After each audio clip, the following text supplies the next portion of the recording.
छत्रपती शिवाजी महाराज की, छत्रपती शिवाजी महाराज की। महाराष्ट्राचा आराध्य दैवत छत्रपती शिवाजी महाराज, छत्रपती संभाजी महाराज, राष्ट्रमाता जिजाऊ मासाहेब, सिद्धांत गौतम बुद्ध, अहिल्यादेवी होळकर, आरक्षणाचे जनक शाहू महाराज, महात्मा ज्योतिबा फुले, घटनेचे शिल्पकार महामानव बाबासाहेब आंबेडकर, त्याचबरोबर अण्णाभाऊ साठे, प्रबोधनकार ठाकरे, क्रांतीवीर राघोजी भांगरे, बिरसा मुंडा, राया ठाकर, लक्षा ठाकर, हिंदू हृदय सम्राट बाळासाहेब ठाकरे यांच्या पवित्र स्मृतीला प्रथमतः मी अभिवादन करतो।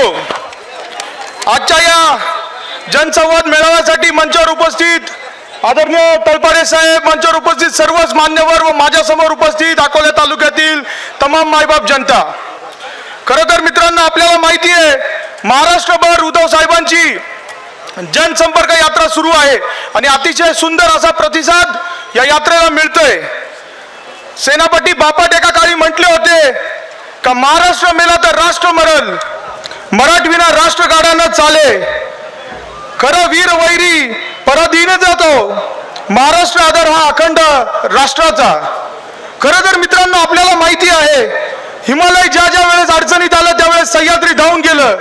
याचं उदाहरण म्हणजे कैलासवासी यशवंतरावजी चव्हाण साहेब असतील, बाळासाहेब ठाकरे असतील, तर कालपर्यंत आपले राष्ट्रवादी पक्षाचे नेते आदरणीय पवार साहेब असतील, तर आपल्या शिवसेनेचे नेते उद्धव साहेब, हे सर्वजण हा वसा आणि वारसा पाळत आहे। आज आपण बघतोय ज्या प्रकारे ईडीची चौकशी लावतात आणि निष्ठावंतला भारतीय जनता पार्टीमध्ये घेऊन जात आहे। आज संविधान अडचणीत आलंय, माझ्यासारख्या युवकाला आज वाटतंय। मित्रांनो, आज आपण उद्धव साहेबांबद्दल बोलायला गेलो, उद्धव साहेब हे लाडके मुख्यमंत्री म्हणून या राज्याचे होते। त्यांनी कोविड मध्ये जे काम केलं, जे काही शेतकऱ्यांना कर्जमाफी दिली, आपण ती विसरू शकत नाही। ज्या वेळेस 40 गद्दार साहेबांना सोडून गेले, साहेबांनी मोकळ्या मनाने राजीनामा दिला आणि शेतकऱ्यांसाठी जे काही साहेबांनी 2 लाख रुपयाची कर्जमाफी केली, कधी श्रेय घ्यायचं काम उद्धव साहेबांनी केलं नाही। आजच्या या सभेच्या माध्यमातून मी साहेबांना एकच सांगतो, साहेब काळजी करायची गरज नाही, आमच्यासारखे युवक जिवंत आहेत आणि तुम्हाला साथ दिल्याशिवाय राहणार नाही। आणि हा अकोले तालुका पुरोगामी विचारसरणीचा तालुका आहे। खरं तर मित्रांनो, मी पवार साहेबांचा एक युवक कार्यकर्ता म्हणून संविधान बचाव रॅली सुरू केली आहे। गावोगावी आम्ही जातोय, डोंगरगावापासून आम्ही सुरुवात केली, सोमवारपासून आम्ही रॅलीला सुरुवात केली। 20 गावं आम्ही कालपर्यंत कव्हर केले, आजही देखील आमचा दौरा चालू राहणार आहे। आमचं काम एकच आहे का ग्रामपंचायत मध्ये जायचं, गावोगावी जायचं, लोकांचे डोळे उघडायचं काम करायचंय। आज हे भारतीय जनता पार्टी करताय काय? आज जर 2024 ला नरेंद्र मोदी जर निवडून आले तर मित्रांनो, माझ्यासारख्याला वाटतंय हे संविधान बदलतील।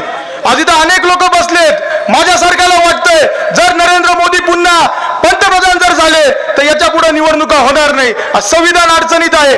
आज इथं शेतकरी बांधव माझ्यासमोर उपस्थित आहे। मला एकच गोष्ट तुम्हाला विचारायचंय, नरेंद्र मोदींनी आपल्या शेतकऱ्यांसाठी केलंय काय? 2014 पासून नरेंद्र मोदी सत्तेत आलेत, शेतकऱ्यांसाठी केलंय काय? काहीच केलं नाही। मित्रांनो, आज कांद्याची परिस्थिती तुम्हाला माहिती आहे, दूध दराची परिस्थिती माहिती आहे, सोयाबीनची परिस्थिती माहिती आहे, आपल्याला भाव मिळाला नाही। आणि सगळ्यात मोठी लूटमार जर शेतकऱ्याची होत असेल तर तळपाडे साहेब जीएसटी लागू केलाय। आज एखादा व्यापारी ज्यावेळेस जीएसटी भरतो त्याला त्याचा सेट ऑफ घेता येतो, कारण की तो इन्कम टॅक्स भरतो, परंतु आपला गोर गरीब शेतकरी कधी जीएसटी भरत नाही, त्याला त्याचा सेट ऑफ घेता येत नाही। शेतकऱ्यांचं वाटोळं यांनी केलंय। दुसरी गोष्ट म्हणजे मध्यंतरी बघितलं, मागच्या वर्षी शिवसेना पक्ष जो होता 40 आमदार सोडून गेले, पक्ष फुटला, चिन्ह कोणाला दिलं? मिंदे गटाला चिन्ह दिलं। तीच परिस्थिती आमच्या पक्षाची झाली आहे। ज्या बापांनी, ज्या पवार साहेबांनी पक्ष काढला त्यांचं चिन्ह अजितदादांना घेऊन गेलेत। या दादांनी केलं काय होतं? पक्ष काढणारे पवार साहेब होते। आज या जनतेला माहिती आहे, परंतु मित्रांनो परिस्थिती झाली कशी आहे? आज जर मी गावरान भाषेत बोलायला गेलो, एखाद्या बापांनी शेती करायची, घर बांधायचं आणि बाप हयातीत असताना ज्या वेळेस वाटणे होता, ज्या बापाच्या नावावर सातबारा होता, त्याच बापाला काही शिल्लक राहत नाही, अशी परिस्थिती राज्यात झाली। मित्रांनो, आज माझ्यासारख्या युवकाला लाज वाटतेय का हा आजचा आपला महाराष्ट्र हा आपला मराठी माणूस चालवत नाही, गुजराती लोक चालवत आहे, लाज वाटतेय। त्यामुळे मित्रांनो, आपल्याला उद्धव साहेबांच्या पवार साहेबांच्या मागे भक्कमपणे उभं राहायला लागेल, महाविकास आघाडी सोबत राहावं लागेल। आज इथं अनेक युवक मित्र माझ्या समोर बसलेत। मित्रांनो, तुम्हाला माहिती आहे अनेक उद्योगधंदे आपल्या महाराष्ट्रात होते, परंतु या मिंदे गटातले जे मुख्यमंत्री एकनाथ शिंदेनी फडणवीसांनी काय केलं, हे धंदे कुठं घेऊन गेले? गुजरातमध्ये घेऊन गेलेत. आज इथं युवकांच्या हाताला रोजगार राहिला नाही. नरेंद्र मोदीसाठी जेव्हा कोणी मत मागायला येईल, एकच गोष्ट त्यांना विचारा, कुठं गेले 2 कोटी रोजगार? काय आश्वासनं दिले होते तुम्ही आमच्या युवकांसाठी? आज तुम्ही बघताय गोळीबार होऊ राहिलेत. जळगावमध्ये गोळीबार झाला, कल्याणमध्ये गोळीबार झाला, पुण्यामध्ये गोळीबार झाला. अहो काय चाललंय? हा महाराष्ट्र शांततेचा महाराष्ट्र होता, परंतु आज या महाराष्ट्राचं यांनी यूपी बिहार करून ठेवलंय. मित्रांनो, पूर्वी लोक यूपी बिहार वरनं तळपडे साहेब यायचे इथं रोजगारासाठी. भविष्याच्या काळात आमच्यासारख्या युवकांना बिहार मध्ये जावं लागेल, यूपी मध्ये जावं लागेल, ही परिस्थिती येणार आहे इथं. त्यामुळे मित्रांनो, तळपडे साहेब हा तालुका आदिवासी लोकांचा तालुका आहे आणि आपल्याला सर्वांना माहिती आहे आपल्या भारताचे राष्ट्रपती कोण आहेत? द्रौपदीताई मुर्मू. आज माझ्यासारख्याला वाटतं, एक आदिवासी युवकाला वाटतंय तळपडे साहेब का त्यांनी फक्त मताच्या बेरीजासाठी द्रौपदी मुर्मूंना राष्ट्रपती केले. ज्यावेळेस संसदेची इमारत झाली त्यावेळेस तिथं उद्घाटनाला द्रौपदीताई मुर्मूंना बोलवलं नाही. ज्यावेळेस राम मंदिराची प्राण प्रतिष्ठा यांनी केली तिथं त्यांना हे चालले नाही. मग तुम्ही आदिवासी समाजाला काय तुच्छ समजता का? हा आदिवासी समाज आता हुशार झालाय. येणाऱ्या निवडणुकीत तुम्हाला तुमची जागा दाखवल्याशिवाय आम्ही शांत बसणार नाही. त्यामुळे मित्रांनो, आज आपल्याला आशेचे जे काही 2 किरण माझ्यासारख्याला वाटतंय, हा जर महाराष्ट्र आपल्याला या लोकांपासून वाचवायचा असेल, या भारतीय जनता पार्टीपासून वाचवायचा असेल, तर भक्कमपणे उद्धव साहेबांसोबत आणि आदरणीय शरदचंद्रजी पवार साहेबांसोबत आपल्याला भक्कमपणे उभं राहावं लागेल. आता थोड्याच वेळात इथं उद्धव साहेब येणार आहेत, त्यामुळं जास्त काही मी वेळ घेणार नाही. परंतु आता लोकसभेच्या निवडणुका तोंडासमोर येत आहे. आम्ही आमच्या पद्धतीने कंबर कसली संविधान बचाव रॅली करतोय. शिवसेना पक्षाने तेच करावं, काँग्रेसने करावं, गावोगावी आपण गेलो पाहिजे. कारण की भविष्याचा काळ जर पंतप्रधान नरेंद्र मोदी निवडून आले, मित्रांनो तुम्हाला सांगतो वाईट होईल. या देशाचं वाटूळ होईल, या राज्याचं वाटूळ होईल. जो पुरोगामी विचार या महाराष्ट्राने आतापर्यंत जपला होता हे त्याला विकून टाकतील, महाराष्ट्र हे संपून टाकतील. आज तळपडे साहेब शहापूरमध्ये राहतात, मुंबईमध्ये त्यांचं जाणं येणं राहतं. साहेब मुंबईमध्ये काय चाललंय इथं पण साहेब, आणि धारावीमध्ये काय झालंय? धारावीची 200-300 एकर जमीन आज त्यांनी कोणाला दिली आहे? अदानीला दिली आहे.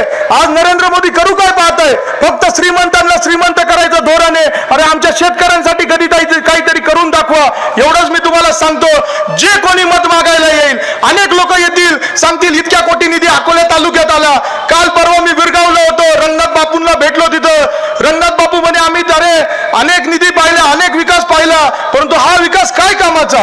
हे रस्ते काय कामाचे? आपल्या लोकांकडे 4 चाकी नाहीये, गाड्या कुठून चालवायच्या त्यावर? आज जर खायला अन्न नसेल तर उपयोग काय? या मोदी सरकारला एकच सांगतो, जो कोणी मत मागायला येईल त्यांना 2 प्रश्न विचारायचे. शेतकऱ्यांसाठी काय केलं आणि युवकांसाठी काय केलं? एवढे 2 प्रश्न विचारा मित्रांनो, हे गाव सोडून निघून जातील.